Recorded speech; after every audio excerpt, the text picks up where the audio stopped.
시청자 여러분 안녕하십니까? VOA 뉴스투데이 시작합니다. 최근 중국과 러시아의 전폭기가 한국 방공식별구역 카디즈에 무단 침입한 문제에 대해 미국 국무부는 동맹 강화의 중요성을 강조했습니다.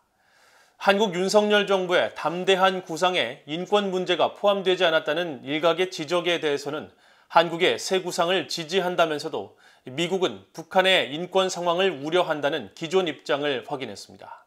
첫 소식 함지하 기자가 보도합니다. 미국 국무부는 최근 잦아진 중국과 러시아 전폭기의 한국 방공식별구역 카디즈 진입 문제와 관련해 인도태평양 내 동맹 강화의 중요성을 강조했습니다.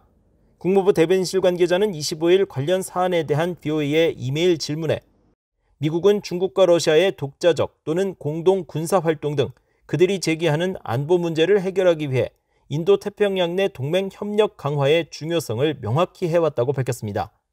중국과 러시아 전폭기의 카디즈 진입 문제는 미국과 한국 등이 공조해야 할 여러 공동 이해관계에 포함된다는 뜻입니다.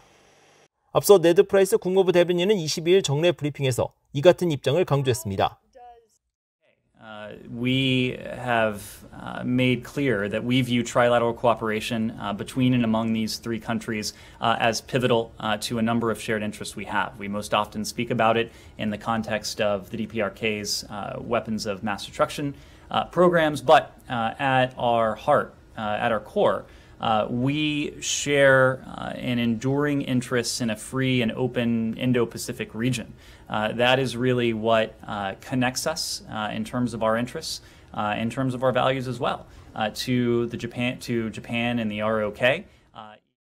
국무부 대변인실 관계자는 이어 한국 윤석열 정부의 대북 정책인 담대한 구상에 북한 인권 문제가 포함되지 않았다는 일각의 지적과 관련한 질문에는 우리는 북한의 인권 상황에 대해 여전히 우려하고 있으며 미국은 인권을 외교 정책의 중심에 두는 데 전념하고 있다고 답했습니다.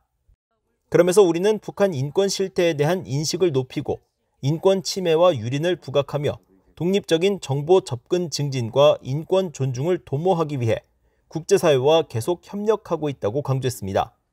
이 관계자는 그러면서 우리는 진지하고 지속적인 대북 외교의 길을 열겠다는 한국의 목표를 지지한다는 기존의 입장을 재확인했습니다. 또 우리의 공동 목표는 한반도의 완전한 비핵화라면서 우리는 그 일환으로 계속 윤석열 정부와 긴밀히 조율할 것이라고 강조했습니다. VOA 뉴스 함지하입니다. 한국과 중국이 수교 30주년을 맞은 가운데 중국에 대한 미한일 3국 국민들의 부정적 인식이 역대 최고 수준을 보이고 있습니다. 특히 한국에서는 시진핑 정부의 강압적 권위주의의 실체와 현실을 깨닫고 있다는 평가가 나오고 있습니다. 김영권 기자가 취재했습니다. 미국의 여론조사 전문기관인 퓨 리서치 센터가 지난 6월 19개국 국민을 상대로 중국에 대한 평판을 조사해 발표했는데 중국에 대한 반감, 즉 반중 여론이 대부분의 국가에서 역대 최고 수준을 보였습니다.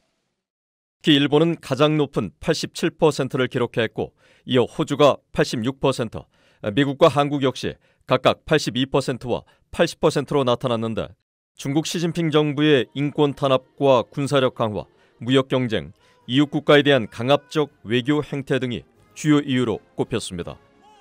한국의 중앙일보와 동아시아연구원이 한중 수교 30주년을 맞아 한국 국민 1,028명을 상대로 조사한 중국에 대한 인식에서도 응답자의 70%가 중국에 좋지 않은 인상을 갖고 있다고 답했고 긍정적이란 답변은 11.8%에 그쳤습니다. 3년 전 조사 때보다 중국에 대한 부정적 인식은 20%나 늘었고 긍정은 절반이나 준 겁니다. 미한일 전문가들은 중국에 대한 경제 의존도가 높고 반중 여론도 상대적으로 낮았던 한국의 인식이 변화되고 있다면서 이는 소프트 파워를 무시하는 시진핑 정부가 자초한 것이라고 지적했습니다. China is forcing countries to have a negative view of China. Its policies are extremely belligerent and aggressive. In the case of Korea, the Chinese are bullying the government in Seoul. So, of course, South Koreans have a negative view of China. This is just the result of Beijing. 한국세종연구소 중국연구센터장을 지낸 미국 하버드대 페어뱅크 중국학 센터의 이성현 박사는 한국인들이 중국을 기회로 보던 환상을 깨고 실질적 위협이란 현실 인식으로 리셋 중이라고 평가했습니다. 위협이라기보다는 기회로 봤던 한국인들이 이제는 중국에마저도 등을 돌리기 시작하고 중국의 일방주의에 그리고 중국이 어떤 강대국화되면서 다시 과거의 중화주의로 다시 돌아가는 듯한 그런 모습에서 강대국이 약소국을 다루는 분리하는 그런 모습에서 한국마저 등을 돌리게 된다라는 것은 중국의 소프트 파워에 있어서의 어떤 마지노선이 무너지고 있는 것은 아닐까. 전문가들은 특히 고고도 미사일 방어 체계 사드와 관련한 경제 보복 등 중국의 강압적 외교 행태뿐 아니라 홍콩 민주화 탄압, 신장 위구르족 학살 등을 보면서 젊은 세대들은 중국이 겉과 속이 모두 같은 권위주의 체제이고 인권을 탄압하는 사회주의 국가란 실체를 깨닫게 됐다고 지적했습니다. 권위주의적인 정치 체제를 갖다가 민주적인 그런 체제를 가지는 나라들을 노골적으로 위협하는 것 같은 그러한 자기가 중심이 된 그런 새로운 국제 질서를 만들려는 그런 야심이 노골적으로 표면화되면서 일본인들의 중국에 대한 이미지가 거의 수복 불가능하다고 보일 정도로 상당히 안 좋아졌다고. 미한일 전문가들은 시진핑과 푸틴이 모두 권위주의 독재 체제를 강화하면서 북한의 김정은 국무위원장에게도 변화보다 권위주의 체제를 더 독려하고 엉뚱한 자신감마저 심어주고 있다면서 이런 지정학적 상황은 변화를 갈구하는 북한 주민들에겐 불행한 일이라고 지적했습니다. VOA 뉴스 김영권입니다. 인도태평양 지역에 전투기를 보내 아시아 국가들과 연합 군사훈련을 벌이고 있는 독일이 인도태평양은 독일의 중요한 지역이라는 입장을 밝혔습니다. 미국 주재 독일 대사관 대변인은 24일 독일 공군이 처음으로 아시아에 파견된 배경을 묻는 VOA의 질문에 인도태평양은 글로벌 경제와 국제 무역로로서 중요할 뿐 아니라 현재 이 지역에서는 누가 영향력을 행사하는지를 놓고 권력 지형의 변화와 전략적 경쟁이 벌어지고 있다면서 이 지역의 안정은 유럽 전체에 중요하다고 밝혔습니다. 이어 독일은 영내 파트너들과 함께 공통의 가치와 법치를 기반으로 한 국제 질서를 지지할 것이라고 강조했습니다. 현재 호주에서 미국, 한국, 일본 등 17개 나라 공군과 피치블랙 연합훈련에 참가하고 있는 독일 공군 전투기는 훈련 이후 처음으로 한국을 방문해 한국 공군과 상호 운용성 향상을 위한 교류 활동을 할 예정입니다.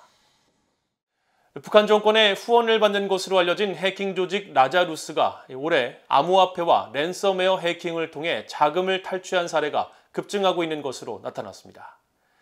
영국에 본부를 둔 국제 사이버 보안 업체 NCC 그룹은 25일 발표한 보고서에서 라자루스가 올해 초 수억 달러 규모의 암호화폐 탈취 공격을 벌이고 해킹 공격 후 해제를 위해 금전을 요구하는 랜섬웨어 해킹 분야에서도 다시 두각을 나타내고 있다면서 미국과 일본, 한국의 암호화폐 기관들이 긴장의 끈을 늦춰서는 안 된다고 지적했습니다. 다국적 블록체인 분석업체인 엘립틱도 이날 보고서를 통해 북한이 암호화폐 대체불가 토큰 NFT를 활용해 탈취한 암호화폐를 돈 세탁하는 경향이 더욱 증가하고 있다면서 북한이 올해 4억 5,500만 달러 상당의 암호화폐를 돈 세탁해 미국 재무부의 제재 대상에 지정된 믹서 업체 토네이도 캐시의 경우 전체 대체불가 토큰 사기 수익의 절반이 넘는 52%를 돈 세탁하는 데 악용됐다고 지적했습니다. 미국으로 신병이 인도된 첫 북한 국적자 문철명이 미국 법원으로부터 형량 합의 방식인 알포드 플리를 허가받았습니다.